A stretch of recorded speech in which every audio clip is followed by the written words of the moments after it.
To e-file returns for clients, you must be accepted as an authorized IRS e-file provider. The application is free, but it isn't instant.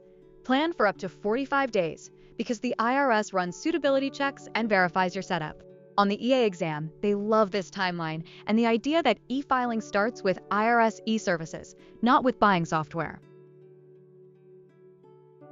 Step 1 is creating an IRS e-services account using your personal information. Eligibility matters.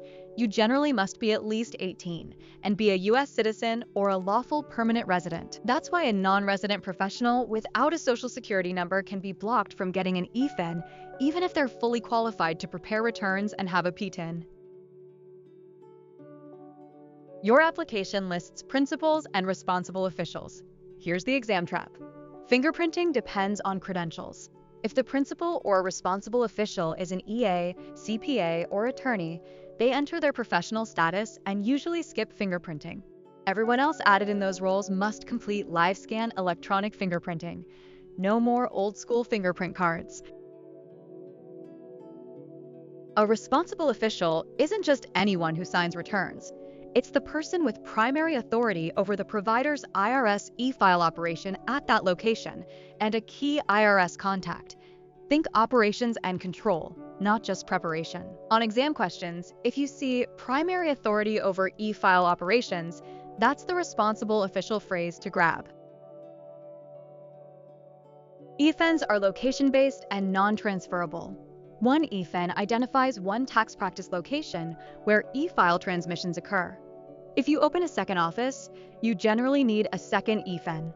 And if you sell the business, the buyer can't inherit your EFIN. They must apply for their own. This is a classic EA exam fact pattern. Last setup issue: form types. Your e-file application must list the return types you'll transmit, like 1040, 1120, 1065, 990, and so on. If you forget to add a form type and later try to transmit it, the IRS can reject the submission for return type not accepted. It feels silly, but it's a real, preventable rejection. Marisol is an enrolled agent. She owns a tax firm with 3 separate locations. At each location, she has 4 employees working as paid preparers who file large numbers of individual tax returns. Marisol works at the main branch and also files returns. How many electronic filing identification numbers does Marisol need to obtain from the IRS to participate in its e-filing program? Options include 1, 12, 13, or 3. Think about it. The answer is 3. EFINs are issued by physical location, not by the number of preparers. So 3 separate office locations generally means 3 EFINs. 1 per location where transmissions occur. 12 is the tempting wrong answer because it matches the employee count. But employees don't drive the EFIN count, locations do. With regards to the IRS e-file program, what is a responsible official? Is it the person with primary authority over the provider's IRS e-file operation at a location? The person with authority to sign returns? The person who collects taxpayer information and transmits returns? Or the person who approves refund advance loans? Think about it.